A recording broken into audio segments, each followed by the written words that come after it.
Hey,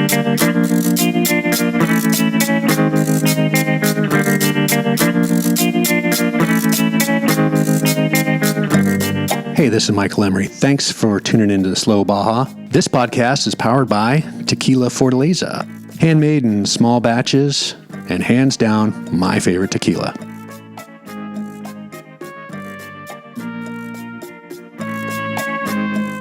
Hey, today's show's with my good friend Lance Jordan, and we're just cruising around Tijuana. He's showing me the sights. We're eating, we're drinking. It's coffee, it's beer, it's tequila. We didn't get the haircut in the back of the tequila shop, but maybe next show. No. No for me. No for me. Ok. Gracias. ¿Algo más que les puedo ofrecer?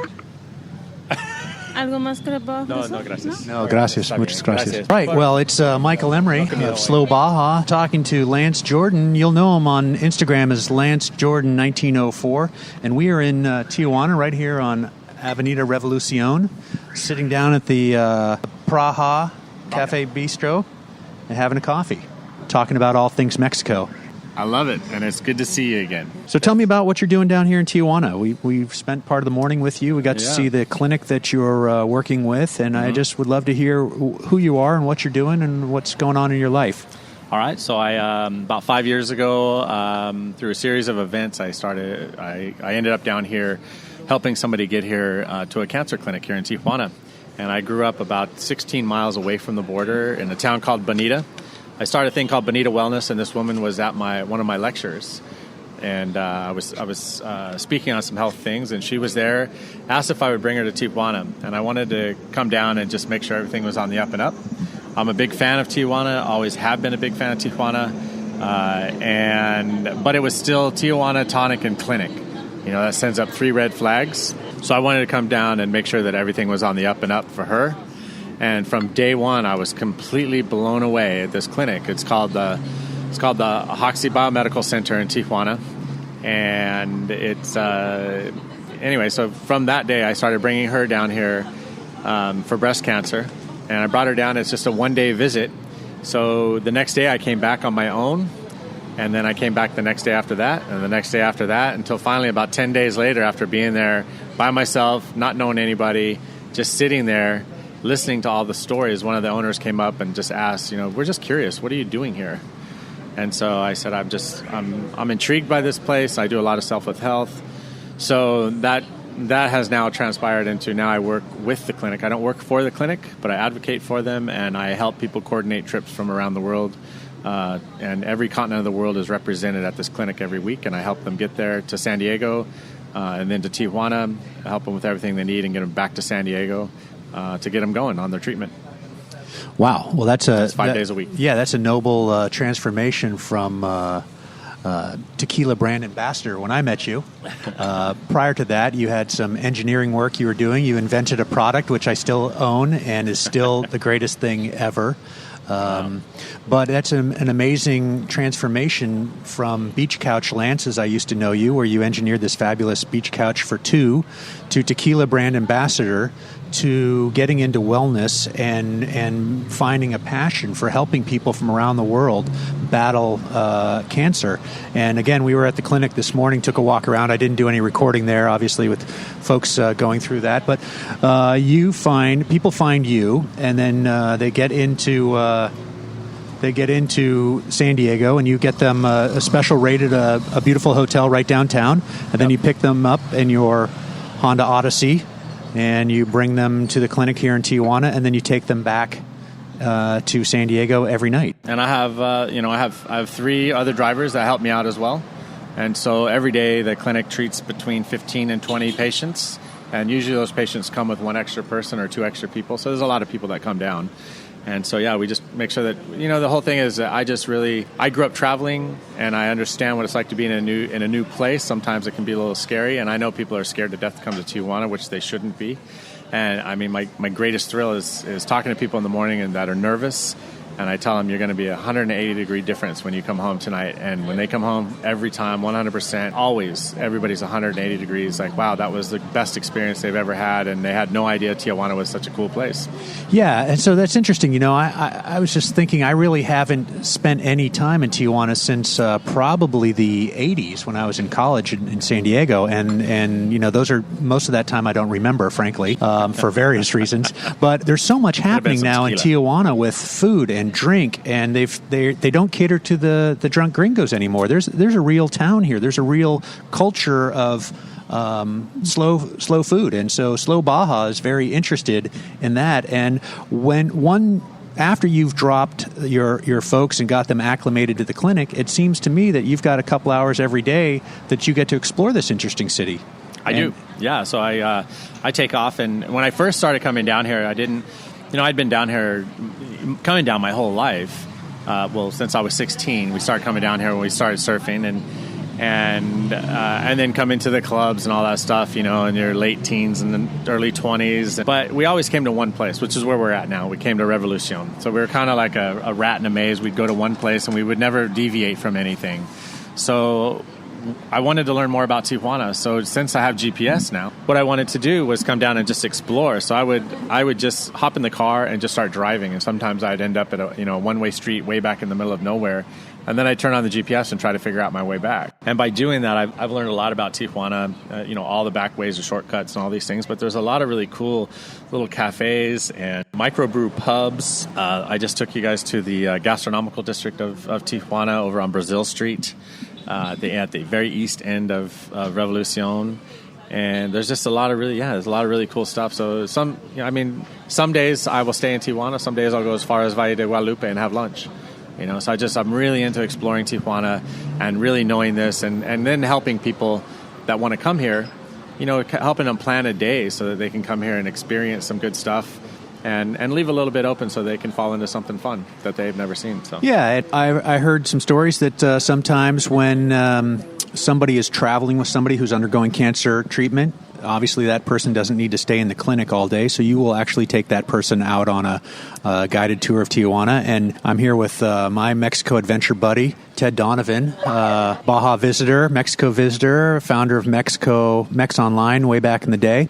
And just being with you, walking 5 minutes on the streets here of Tijuana, we've got 3, 4, 5 people have already said hello to you, and you've shown me, I think, the most interesting thing to me.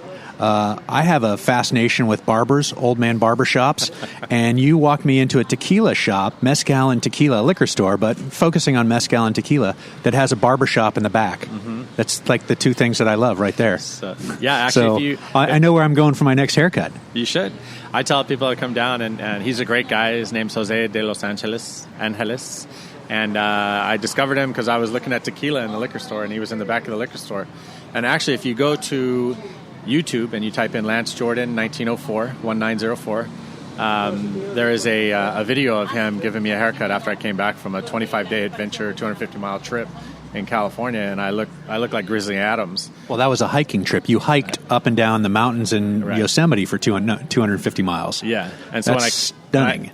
So when I came back, I hadn't shaved or cut a hair, for a long time. And I came back and I walked in. I asked him, I can't remember how to say it in Spanish now, but I said, "Can you find me?" And I sat in the chair, and no lie, I was in the chair for 2 hours. And he trimmed everything, from ear hairs to nose hairs to eyebrows to straight edge razor. And I made a video of it. I thought it was pretty cool. But he's a great guy. If you're ever in Tijuana and you need, plan your trip around getting a haircut in Tijuana and come down. Yeah, it's interesting. From our early days of going down to San Felipe, we had a barbershop that we'd go to on every trip where we got a straight razor shave. And the barber spent 50 minutes shaving each person. And there's so few things that men do for themselves. When women, they get their manicures, their pedicures, eyebrows threaded, what have you, all the stuff that women do to make them think that they have to do to make them more beautiful. Men, if you can get a straight razor shave, and I think my guy, Dos Pulpos, Gabby, in San Felipe, was the best straight razor shave that I had. And I went all over the world searching for straight razor shaves and never got anybody better than Gabby. So I'm looking forward to your man in the liquor store, Jose. Hey, Tell me about your Loreto trip. The Loreto trip, I went down there before Christmas. So for me, I live closer to the Tijuana airport than I do to the San Diego airport. So I use Valaris a lot. And sometimes Valaris has special deals. And sometimes I just look up and say, I want to go somewhere. And I just try to find somewhere cheap. So I found a flight on Valaris a couple of days before Christmas. It was $98 round trip from Tijuana to Loreto. So I just hopped on a plane and went down there. I had been down there. I started going down there, decades ago, but I'd only been 2 or 3 times. And every time there was this huge space in between Loreto, but I always knew it as like a small little Mexican village that I wanted to go see. And it didn't disappoint. I went down there and just went by myself. Just all I had was just a day pack, a couple of shirts, a pair of pants, and shorts, flip flops, and got on the plane. Went down to Loreto, and actually hooked up with a woman down there. That's a realtor. She showed me around. I have some ideas of some other stuff that I want to do with the clinic and have a healthy place for people to go to. So she showed me around a bit, and then the hotel I was at, I've done a video on that. I haven't quite posted it yet; it's still under editing. But it was a new hotel called 1697, and it's run by an Irish guy who's married to a Mexican woman. The Irish guy's from Cork, and he makes his own beer. It's the only brewery down there. And it's just things that I fall into in Mexico. I love Mexico because everything's kind of laid back. People are afraid to come here, but I tell you, I think Mexicans would help me. If I was to fall down on the street unconscious, I would rather fall down in Tijuana or Mexico, and somebody would help me more than in the United States, because I just feel people will take photos of me like your man Ted doing over there. Yeah, well, it's interesting. Again, I spent a lot of time down here, and I had a little trepidation this morning because I was driving into Tijuana, which I haven't done for a while, and I was going to park downtown, and then I realized, you know what? Within 5 minutes, I had a policy on Baja Bound insurance. It's the absolute best. I mean, it really took me 5 minutes. 3 minutes of that was running out to the car to get my information so I could input the VIN on the car. But then it was easy. Drove right across the border, straight down to the Hialeah, parked in a secure parking lot, met you within a minute, doing your thing, walking around. Tell me about some of the things that a regular gringo might not run into. Tell me about some of the special Lance Jordan 1904 finds. We're sitting right across from the Hotel Caesar. You said you've been over there. Have you had the Caesar salad? I hear they may have invented it. All the time, yeah. Caesar is actually here in Tijuana, actually invented the Caesar salad. And I'll give you the whole backstory if you want it, but it's a little bit lengthy. Maybe we'll do it another time. But yeah, it's just all it is really is just a piece of romaine lettuce with some special dressing on it. But if you've never had a Caesar salad at Caesar's, you haven't had a true Caesar salad, and they're delicious. So a few years ago, a very prominent chef and restaurant owner here named Plasencia, he took over the restaurant and kind of put it back into its old original state. And it's really a beautiful place to go and have a salad and sit around, very casual. But it's one of the better restaurants in Tijuana for sure. So I'd put it in the top 5 or 6 restaurants in Tijuana. And it's right here on Revolucion, and it blows people away when I bring them down here and we're walking past, taco stands and smaller cafes and restaurants, and then all of a sudden we walk into Caesar's and their jaws just drop like they'd never know that it was here. Yeah, so if you're out and you're looking for a finer dining experience, something finer than street tacos, what's a dinner going to run you at a good restaurant in Tijuana? So my fiance and I will come down here to Caesar's rather than go to the beach in San Diego or a nice hotel in San Diego. We'll come down to Caesar's, and we'll come down and we'll enjoy appetizer, entree, dessert, and a bottle of wine. We'll get a whole bottle of wine, and the whole meal will come in at under $100. Wow. Yeah, it's pretty awesome. Wow. and the meal is unbelievable. I mean, this is a presentation on the plate that's beautiful. The food is excellent. It's just awesome. Well, I think that's good for segment 1. Let's get on down the street. Else. Yeah. And I'm here with Lance Jordan 1904, and we just had some phenomenal tacos. You know what I say? It's tough to say favorite in Mexico because there's a lot. There's some of the street vendors that I really love, but this is a place we're at a place called Tacos Las Tres Salsas, and it's a place where there's 4 taco shops right next to each other. It's near the old bull ring. Near the old bull ring, and these are authentic. They've been here since the 80s and 90s, and this is authentic Mexico tacos. We're standing right now, as you can see it, we're standing in like a plume of smoke coming from the grills here. But I'd say this one, and there's another one called Tacos Güeros, which is just off Revolucion, the east end of Revolucion. So I'd say those are the two favorites. And I just ordered three asada tacos with everything, and you can't lose. Yeah, I just had 2 tacos al pastor and handmade tortillas, which I think is a discerning factor in best taco category. When you can get to handmade tortillas, which these were phenomenal, and then the al pastor cut right off of the spit. I'm ready for a nap. No, you're not. Let's go to the brewery. Let's go. Let's go to the brewery. Yeah, I can hear you okay. Okay, cool. Where the hell's Ted? We're standing in the cooler of the BCB brewery and freezing our asses off here in the beer cooler because they had the music up so loud that we had to come in here where we could get a little quiet. So, Lencho, you know your way around this town. We've been everywhere. We've done everything. Cap it off with a nice beer from BCB Brewery. It's kind of nice. One of the first times I came here, a friend of mine brought me here in the middle of August, and it was so hot outside. We were the only ones in here, so the bartender saw that we were just sweating our butts off. So he said, "Why don't you guys go have your beer in the cooler?" So we came in here and we sat in for like 10 minutes, cooling down. And I knew this would be a good spot to have kind of like our farewell little interview here in Tijuana. So, well, I'm not sure I can stay in here for the entire duration of this beer because it's pretty chilly. This has been a great day. We've 3 or 4 great stops where we were at some of your favorites for a fabulous, I don't know if we could call it breakfast, but we had a fabulous meal. Yeah. And then brunch. Yeah, brunch, exactly, brunch. And then we stopped off and had a babita. We had a little drink in the afternoon, and then we went for tacos, and here we are capping off with a beer. Yeah, no, sounds good. It's been a good day. It's not like Tijuana. Again, it's not a crazy get drunk type of place, but it's nice to go in and smell the smells, taste the tastes, and see the things that you can see in Tijuana. And you know what? You see a lot of smiles, a lot of happy people, and what else can you say? I love Tijuana. Yeah, and so just to wrap it up here. What advice would you have for somebody who's a little unsure of what's happening down south of the border? Maybe they don't know, they're a little afraid.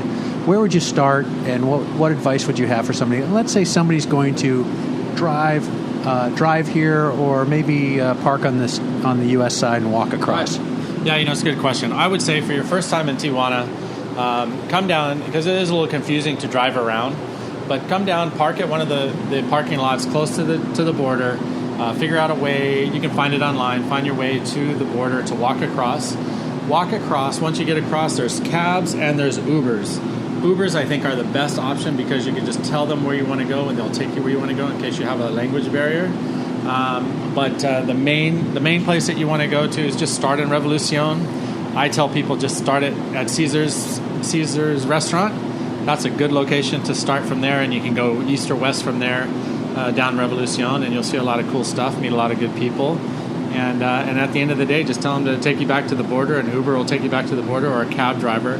When you do get in a cab, ask the cab driver how much it is to get to a certain area. But they're all usually pretty good. But usually from Revolucion to the border, it's about $6 or $7. So that's pretty easy. And walk around, have a good time, and then walk back across the border. I think that for your first trip, I think that's pretty easy. Well, I really appreciate you spending some time with me today. Talk to us about Tijuana. Let's get out of the cooler. And again, one more time, Lance Jordan, 1904. If you want to follow Lance on social media, he's on Instagram, Facebook, and YouTube, producing videos about what he's doing down here in Tijuana.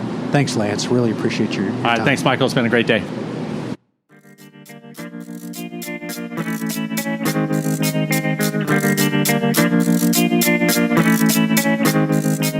Hey, you guys know what to do.